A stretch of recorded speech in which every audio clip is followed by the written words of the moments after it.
She filled in as a hotel receptionist for a day, unaware she'd check in a millionaire who'd changed her life. Under the flickering light of the front desk lamp, Emily's fingers danced across the keyboard, trying to make sense of the outdated reservation system.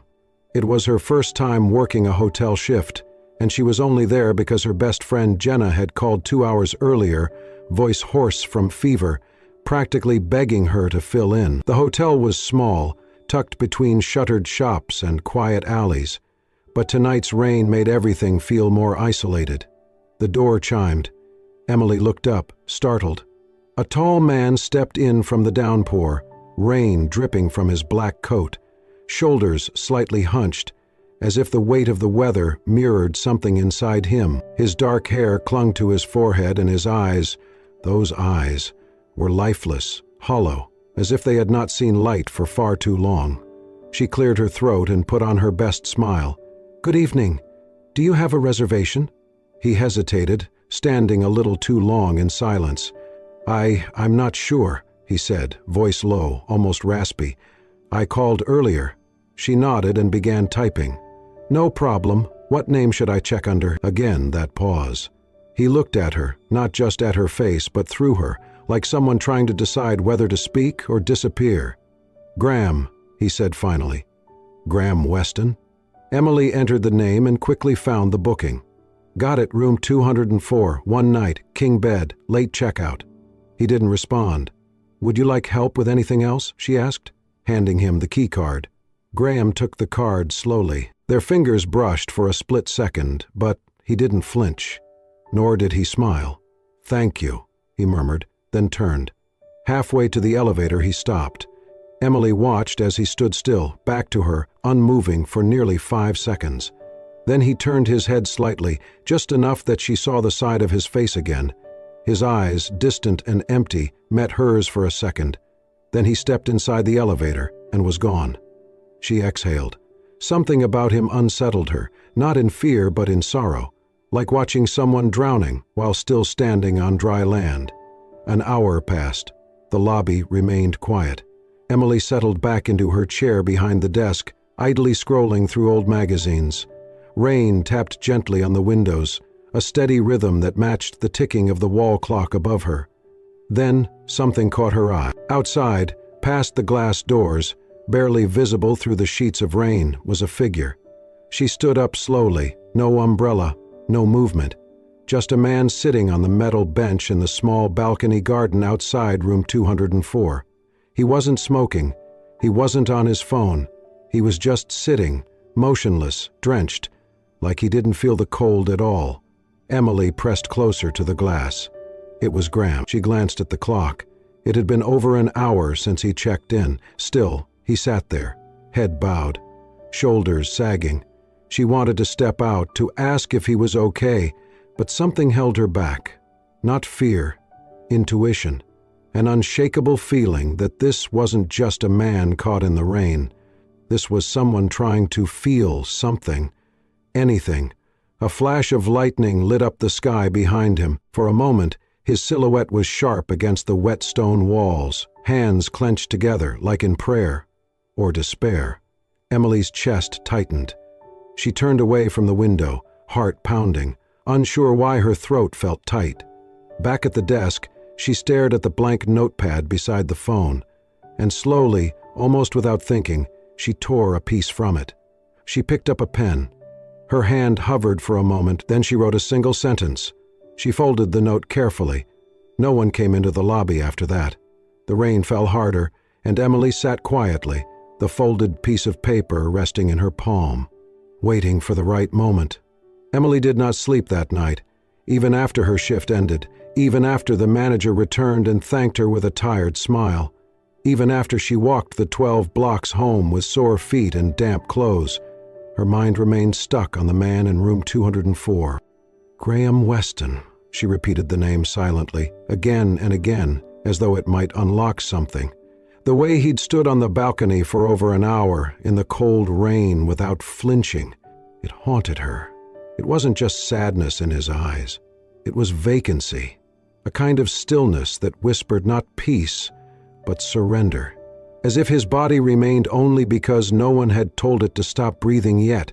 By clock AM, she was still awake, wrapped in a worn blanket, sitting on the edge of her narrow bed. Her tiny apartment buzzed faintly with the sounds of distant traffic and a neighbor's television. Her knees were pulled up to her chest, her thoughts looping endlessly. She had seen that look before, on herself, in mirrors, in moments when the world felt too heavy to carry. She reached for the battered spiral notebook she kept beside her bed. It usually held grocery lists, work schedules, reminders to call her landlord or email professors. She flipped to a blank page, then paused.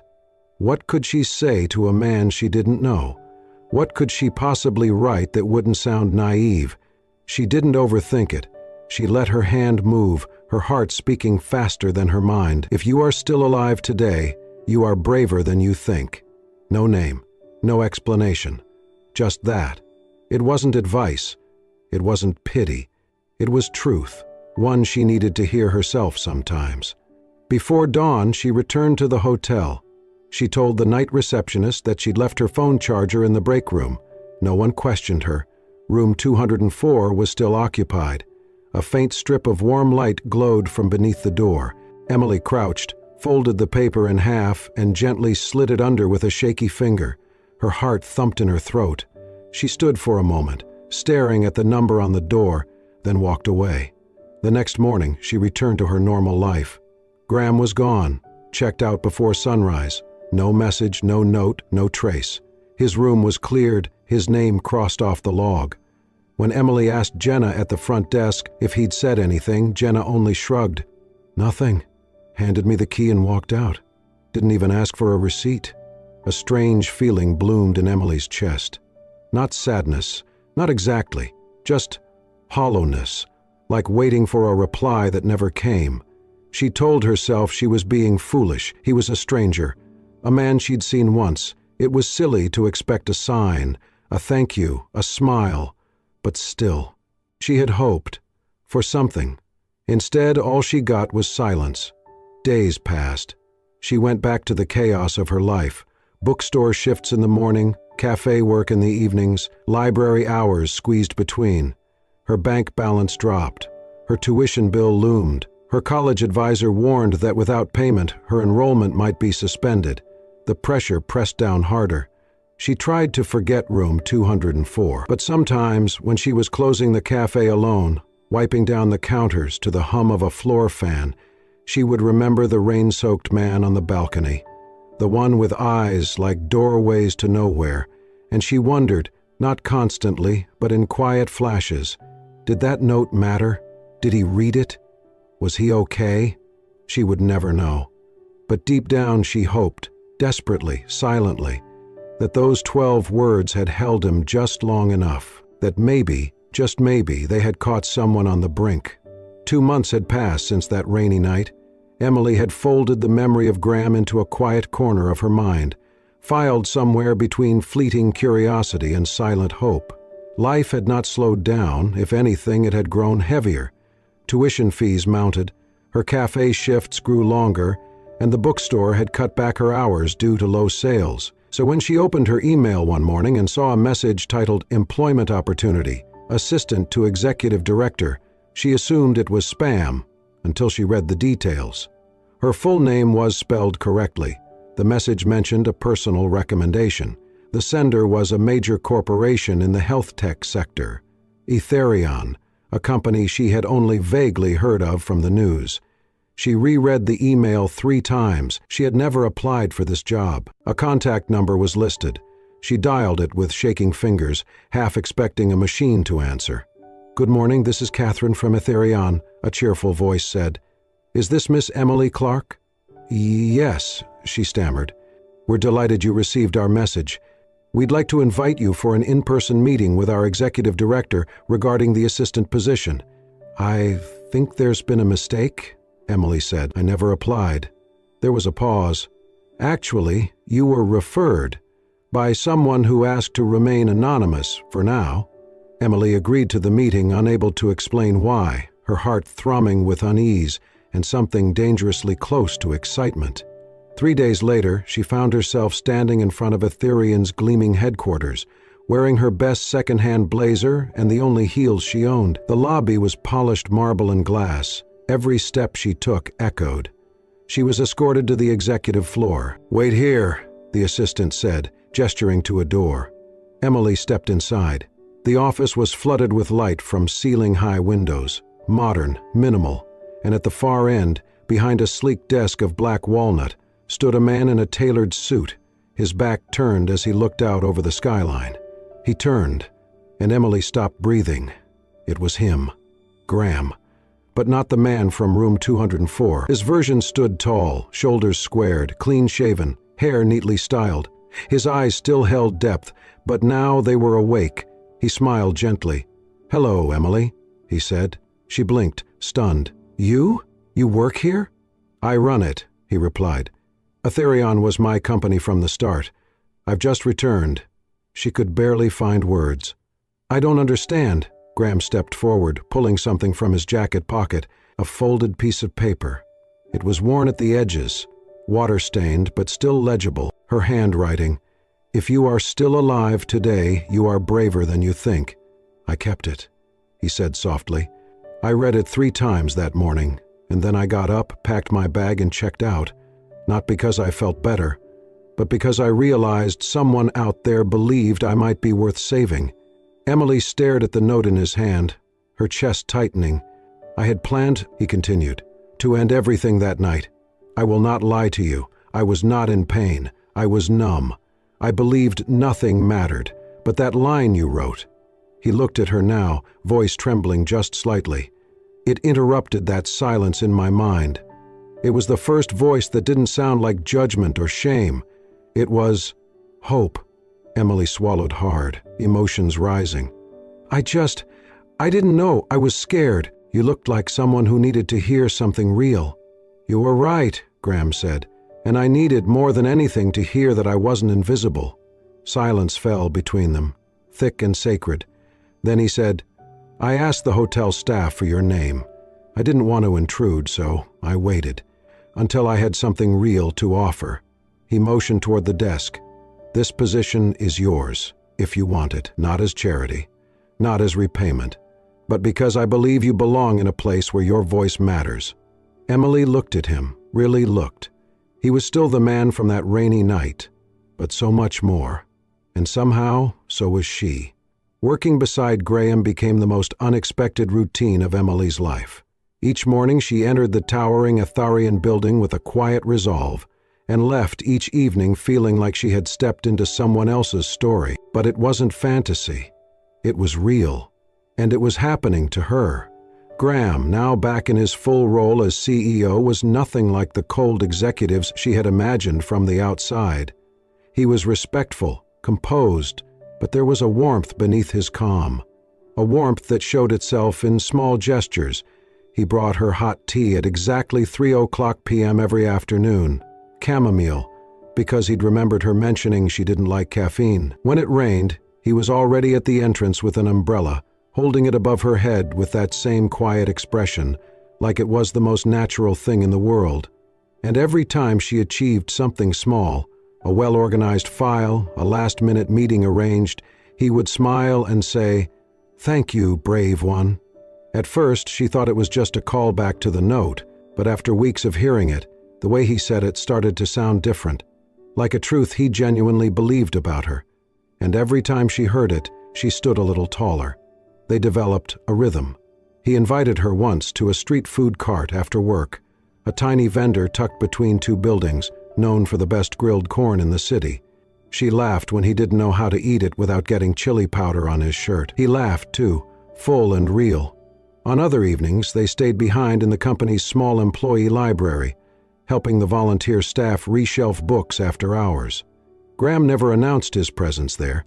He just rolled up his sleeves and sorted biographies by spine color instead of author name, grinning like a child when corrected. One night, as they walked out, they passed an older security guard struggling with his shoe.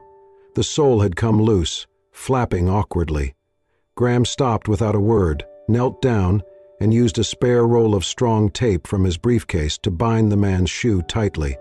"That'll hold for a few days," he said kindly, and patted the man's shoulder. Emily watched, heart clenched. It wasn't about status or performance. It was just who he was. Someone who noticed the unnoticed. Someone who remembered what it was like to feel invisible. And maybe, she thought, that's why he saw her. They began to talk more, not just about work, but about memories, childhood, fears, what they wanted to be before life forced them into survival mode. But there was always a line neither crossed. It sat there, quiet but heavy, between their chairs and meetings, in the pauses between jokes, in the small silences after laughter. Neither of them acknowledged it, but both of them felt it.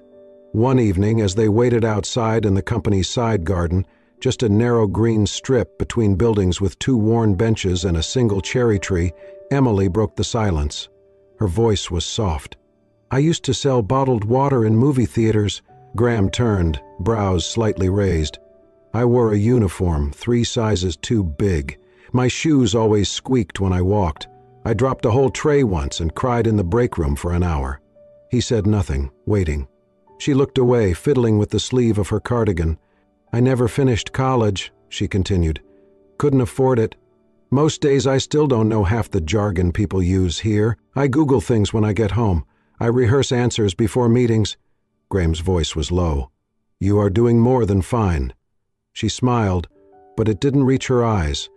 I don't belong in a place like this, not really." Then, almost like a whisper, she added, "I'm just a girl who once sold water at the movies. I don't belong in your world." Graham turned fully toward her. His expression wasn't pity, it was something deeper, something careful. He opened his mouth to respond, but paused. Instead, he reached into his pocket and pulled out the same note she had written, the one he still carried, folded with care. He didn't say anything. He didn't need to.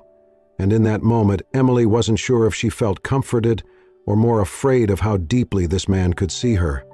It was late, well past office hours, and the building had fallen into a gentle hush. Outside the window, the city glowed softly, muted under the falling dusk. Emily and Graham sat across from each other in the small break room, half-empty mugs of tea between them.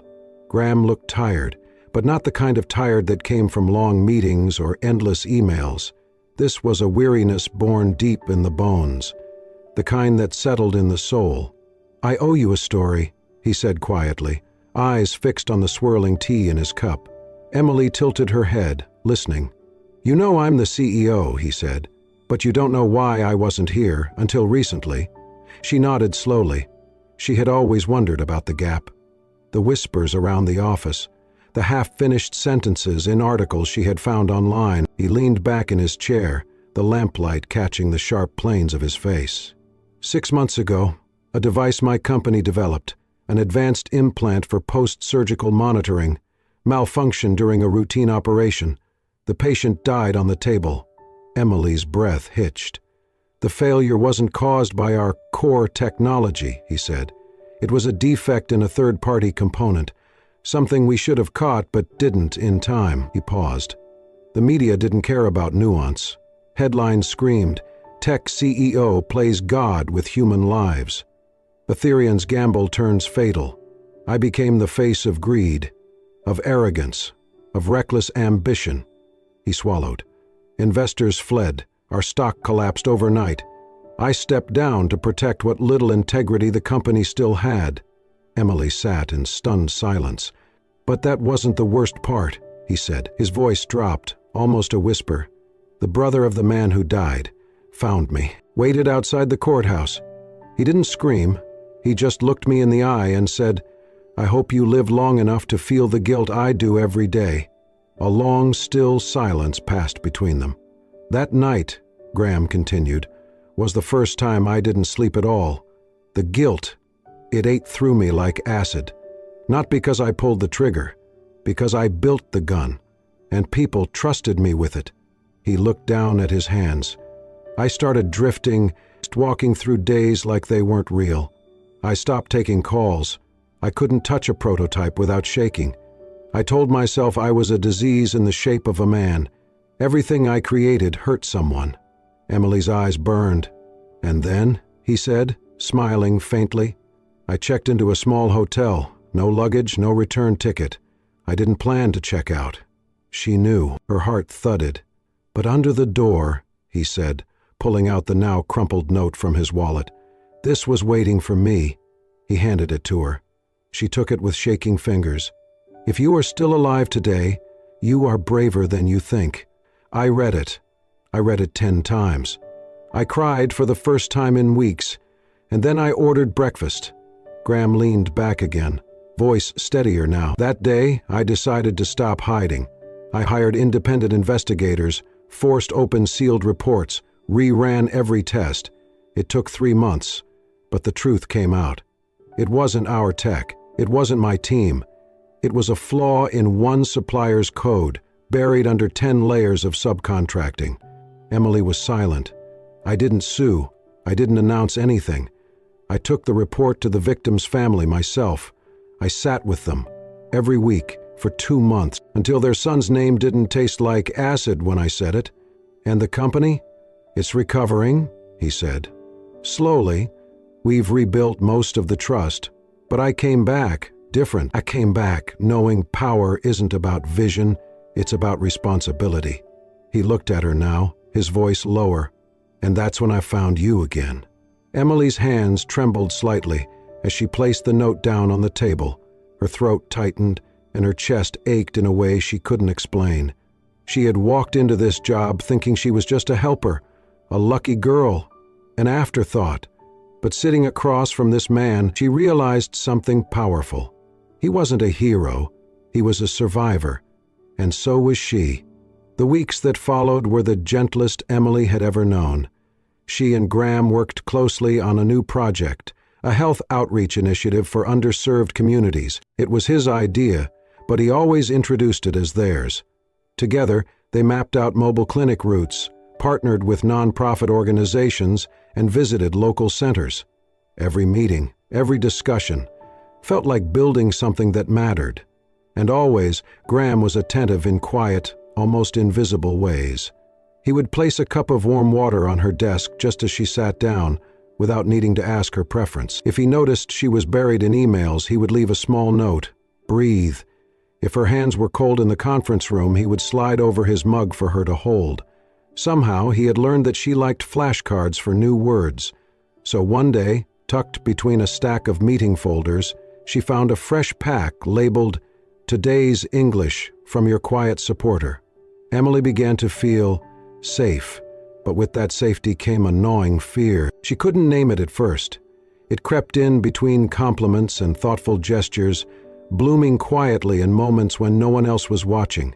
It whispered to her when she passed the mirror in the executive elevator, or when she walked through corridors lined with glass walls and confident stares. The questions circled her heart like a shadow. Do I really belong here? Or am I just passing through someone else's world? At one of the company's formal networking dinners, Emily wore a simple navy dress, borrowed from a neighbor, and tucked her hair back with trembling fingers. She had tried to walk like she belonged, speak like she belonged. But then came the whisper. Near the dessert table, 2 colleagues, well-dressed, confident, the kind who'd never once said hello, stood chatting. One of them glanced toward her and smirked. "Nice of the CEO to bring his assistant," he said. "Though I guess when someone saves your life, it buys them a seat at the table." The other chuckled. "Or maybe she's just very persuasive." Emily froze. She didn't confront them. She didn't even turn around. She just walked out of the room, the laughter following her like a ghost. The night air was sharp, the stars too quiet. Inside her chest, something twisted. Back at her table, Graham was still speaking with a guest speaker. He hadn't noticed she'd left. Or maybe he had but gave her space. It didn't matter. She returned briefly, just long enough to slide a folded note onto his plate. Then she left. The note read, "You saved me from despair, but now I need to save myself from forgetting who I am." She didn't go home right away. She walked for hours, through neighborhoods that reminded her of where she came from, past clothed markets and dim-lit laundromats, places where no one knew her name, but every corner held a version of the girl she used to be. Emily wasn't angry. She was afraid. Afraid that she was starting to measure her worth by the gentleness of someone else's world. Afraid that every kind thing Graham did, though it was real and beautiful, might also be stitching her into a life she hadn't earned yet. She needed to step back. Not to escape him, but to find herself, independent of the man who once made her feel seen. Because if love was to grow, and she was honest enough now to name it love, it had to bloom between two whole people, not one reaching up and the other pulling down. She owed that to herself, and to him. Emily handed in her letter the following Monday. It wasn't a resignation, but a quiet step back. A request for an indefinite leave of absence, typed neatly, sealed in a simple envelope, and left on Graham's desk before the office filled with voices and the day became loud. She didn't wait to see his reaction. She didn't linger for approval. The letter said everything she needed it to. Thank you for believing in me. Thank you for helping me begin. But now, I have to walk this next part of the road on my own. She left her badge beside the envelope, its lanyard coiled neatly like a ribbon on a gift. Then she walked out through the glass doors without a goodbye. But she knew somehow he would understand. That evening she sat at her small kitchen table and enrolled in a night class program at the local college. Business communications, digital literacy, and a workshop in nonprofit management. Her schedule became a map of sacrifice.